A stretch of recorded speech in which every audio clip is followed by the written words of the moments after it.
Palamuru Rangareddy project పనులు ఆగిపోయాయి.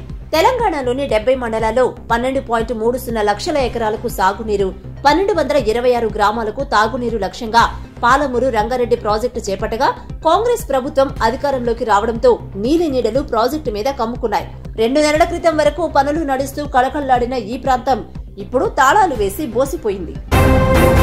పల్టీలు కొట్టిన రాజధాని బస్సు. సూర్యాపేట జిల్లా మోతే మండలం మామిళ్లగూడెం వద్ద రాజధాని ఏసీ బస్సు పల్టీలు కొట్టి రోడ్డు కిందకు దూసుకెళ్లింది. ప్రమాదంలో 6గురికి స్వల్ప గాయాలయ్యాయి. కేసీఆర్ త్వరలోనే సంపూర్ణ ఆరోగ్యవంతుడై ప్రజల మధ్యలోకి వస్తాడు. ఫిబ్రవరి నుండి తెలంగాణ భవన్ కి వచ్చి ప్రతిరోజు కార్యకర్తలను కలుస్తారు. త్వరలోనే కేసీఆర్ జిల్లాల పర్యటనలు ఉంటాయి. సిద్దిపేట ఎమ్మెల్యే మాజీ మంత్రి హరీష్ రావు. జనసేనానికి డాక్టరేట్ తిరస్కరించిన పవన్ కళ్యాణ్. తమిళనాడు వేల్స్ యూనివర్సిటీ డాక్టరేట్ కి ఎంపిక చేస్తూ పవన్ కళ్యాణ్ కు ఆహ్వానం పంపగా వివిధ రంగాల్లో రాణించిన చాలా మంది గొప్ప గొప్ప వ్యక్తులు ఉన్నారు. వారికి డాక్టరేట్ ఇవ్వాలని పవన్ విజ్ఞప్తి చేశారు. మెట్పల్లిలో భిక్షాటన చేసిన ఆటో డ్రైవర్లు. మహిళలకు ఉచిత బస్సుతో మా కుటుంబాలు రోడ్డున పడుతున్నాయని, పూట గడవడం ఇబ్బందిగా ఉందని, పిల్లల స్కూల్ ఫీజులు చెల్లించే పరిస్థితి కూడా లేదని ప్రభుత్వం ఆటో కార్మికులను ఆదుకోవాలని వేడుకుంటూ మెట్పల్లి పట్టణంలో భిక్షాటన చేస్తూ నిరసన తెలిపిన పట్టణ ఆటో కార్మికులు.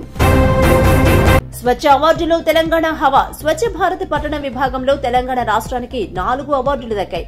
జాతీయ స్థాయిలో greater Hyderabad municipal corporation award దక్కించుకోగా దక్షిణ భారతదేశ విభాగంలో సిద్దిపేట, గుండ్ల పోచంపల్లి, నిజాంపేట పట్టణాలు అవార్డులు దక్కించుకున్నాయి. ఢిల్లీ ప్రగతి మైదాన్లో ఈ నెల 11న కేంద్రం ఈ అవార్డులను అందించనుంది. ప్రముఖ హాలీవుడ్ నటుడు క్రిస్టియన్ ఒలీవర్ దుర్మరణం.